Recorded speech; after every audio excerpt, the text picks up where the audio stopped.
Alors, notre invitée du jour, Claire Sévrac. Bonsoir Claire. Donc, vous êtes l'auteur notamment de La coupe est pleine avec Sylvie Simon et vous avez également écrit Le complot mondial contre la santé. Alors là, nous avons évoqué le traité transatlantique et notamment les normes sanitaires qui vont normalement faire découler une espèce d'harmonisation entre les États-Unis et l'Europe. Mais avant ce traité, est-ce que l'on peut considérer que l'Europe est un peu en sécurité vis-à-vis de toutes ces normes sanitaires ? Non, pas particulièrement. C'est un peu plus dilué qu'aux États-Unis parce que, par exemple, on peut ne pas être d'accord pour importer une substance. Par exemple, on a refusé d'importer l'hormone, les bœufs aux hormones, le bœuf aux hormones, et on paye une amende dans ces cas-là. D'ailleurs, l'amende est lourde. On paye 116 millions de dollars par an. Donc c'est une incitation à consommer du bœuf aux hormones quelque voilà. part. Mais on est quand même régi par le Codex Alimentarius, qui est l'organisme qui décide de tout ce qui va être mis dans votre bouche, que ce soit des médicaments ou que ce soit de la nourriture. Donc la marge de manœuvre n'est pas très grande. L'hypocrisie est grande parce que, par exemple, on n'a pas le droit de cultiver des OGM en France, mais on a le droit d'en importer, ce qui veut dire que tous les élevages industriels nourrissent leurs animaux aux OGM et que les gens mangent des OGM. Donc vous voulez dire qu'aujourd'hui, les Français qui mangent de la viande élevée en France peuvent très bien ingurgiter des OGM. Alors par contre, ce qui va être encore plus grave avec le traité transatlantique, c'est que là, ça va se faire ouvertement, dans la mesure où il y a une clause dans ce traité qui dit que si une multinationale considère qu'un gouvernement, par exemple, qui empêche, je sais pas, une substance d'être vendue en France, la multinationale peut attaquer le gouvernement pour le manque à gagner. Donc ça, c'est l'horreur totale, parce que dès qu'on va interdire une substance, les cartels étrangers vont attaquer le gouvernement français et on va être obligé de payer des trucs parce que le manque à gagner, ça se chiffre comme on veut. Et pour procéder à une interdiction, alors qu'il y a des études qui sont faites auparavant pour déterminer si telle substance est dangereuse, telle substance ne l'est pas ? Absolument pas. Enfin, il y a quelques études, mais les études sont truquées dans la mesure où les instances de santé n'ont pour faire les études que les données des cartels, que les données de l'industriel.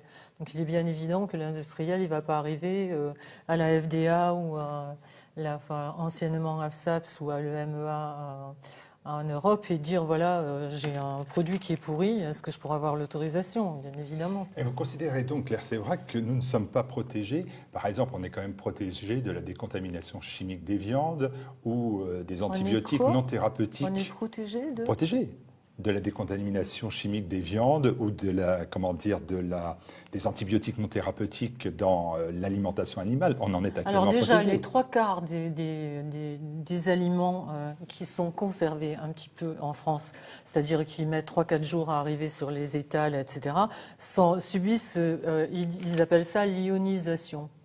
En fait, les aliments sont irradiés pour être conservés. Donc, je ne sais pas où on est protégé, là, mais non. Et les antibiotiques, il y en a dans tous les élevages industriels. Toute la viande industrielle, les bêtes, que ce soit les poulets, que ce soit les vaches, sont tous soumis à des antibiotiques pour la bonne raison que les conditions sanitaires sont épouvantables et que s'ils veulent que les poulets ou les bêtes soient à peu près conservées jusqu'au moment où elles vont avoir 40 jours ou 50 jours et où ils vont pouvoir les tuer pour les mettre dans les commerces, ils sont obligés de leur donner et des vaccins et des antibiotiques et des tranquillisants. Parce que ces bêtes sont dans des espaces complètement restreints, elles se marchent dessus, on leur coupe le bec pour pas qu'elles se fassent du mal entre elles, tellement c'est épouvantable.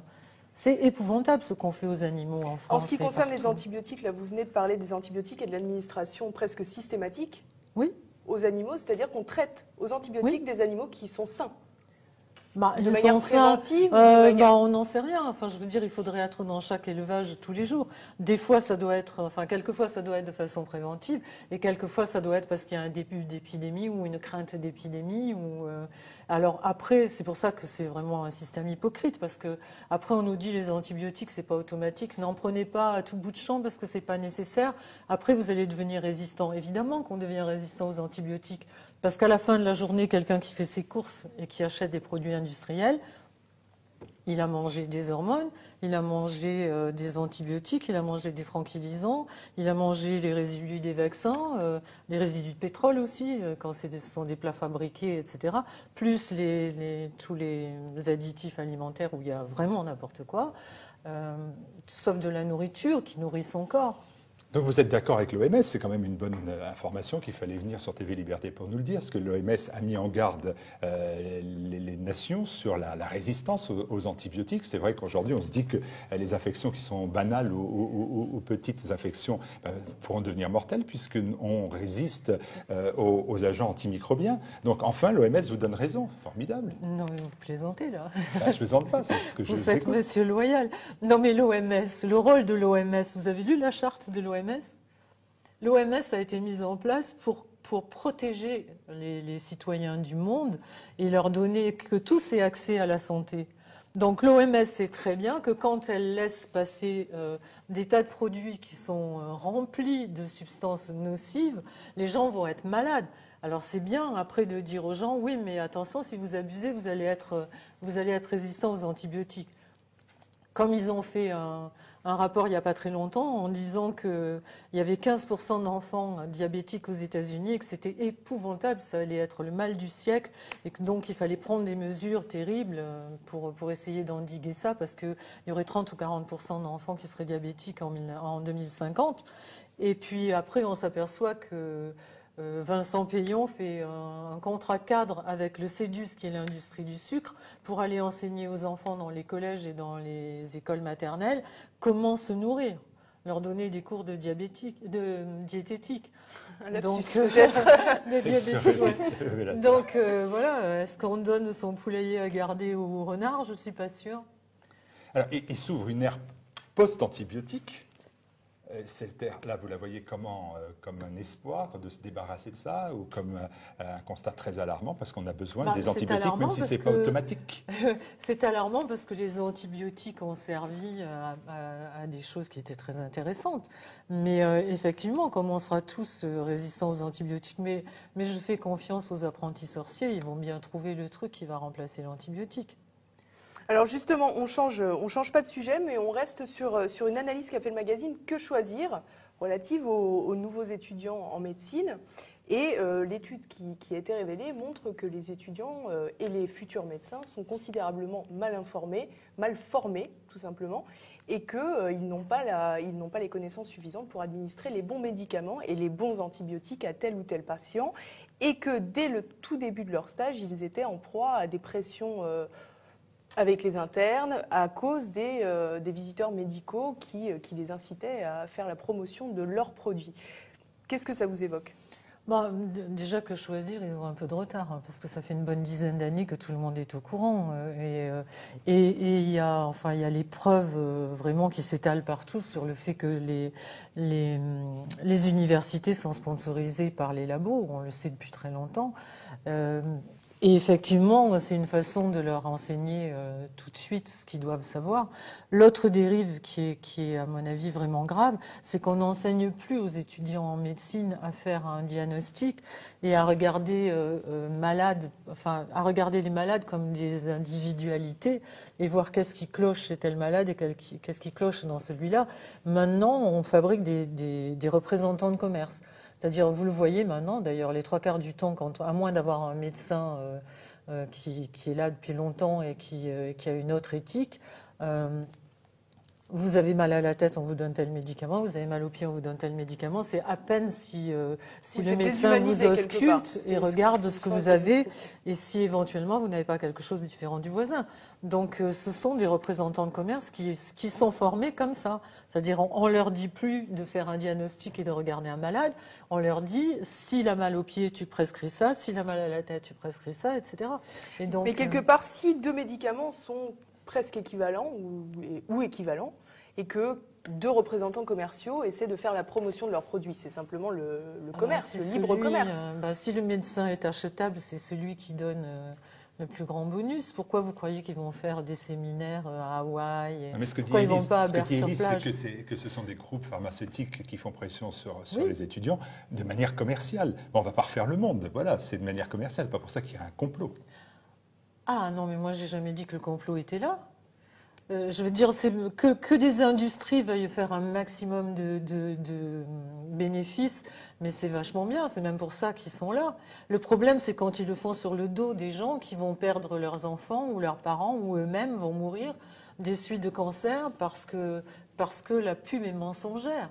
On vient de le voir sur le Mediator, on l'a vu sur le Vioxx, on l'a vu sur le Diantalvic, on le voit sans arrêt, le Distilben, sans arrêt. Les agences de santé ferment leur bouche et disent « Ok, le tel médicament est homologué, vous pouvez le donner ». Et 7-8 ans après, on dit « Oups, là, il y a eu vraiment trop de gens qui sont morts ou qui sont malades, donc on le retire ». Mais le labo qui, lui, a fait les analyses au départ, il sait bien quel est le pourcentage de gens qui risquent d'être malades. Donc c'est bien d'acheter les instances de santé et d'avoir l'autorisation de mise sur le marché, mais après, il ne faut pas venir dire, comme le Mediator, que c'est un accident.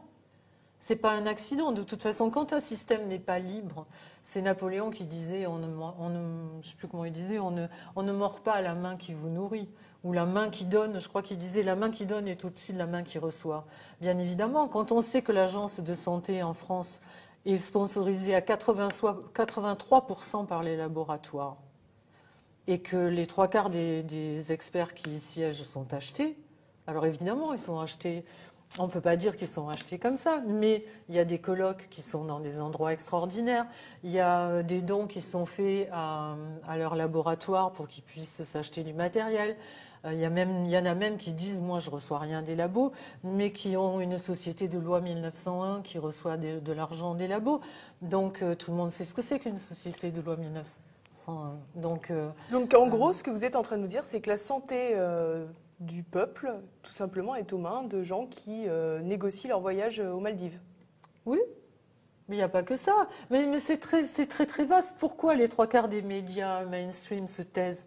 Parce que beaucoup de journalistes, par exemple, font des piges pour les labos. C'est-à-dire quand les labos sortent un nouveau médicament, ils vont faire pondre un papier avec toutes les données qu'ils veulent que les gens reçoivent. Ils vont faire pondre ça par un journaliste et ils le font signer par un grand ponte parce que quand un grand ponte signe et dit au bas d'un document que ce médicament est bon, ça incite tous les médecins prescripteurs à prescrire ce médicament. Mais ce n'est pas parfaitement exact, parce que vous disiez tout à l'heure que les universités sont financées par les labos, mais il y a beaucoup d'universités qui mettent en place des formations pour leurs étudiants, notamment pour lutter contre les conflits d'intérêts. Donc ils ont conscience de cette réalité-là, ils essaient de la contrarier. C'est le cas à Bordeaux, par exemple, je crois. Ah bah peut-être, je ne sais pas.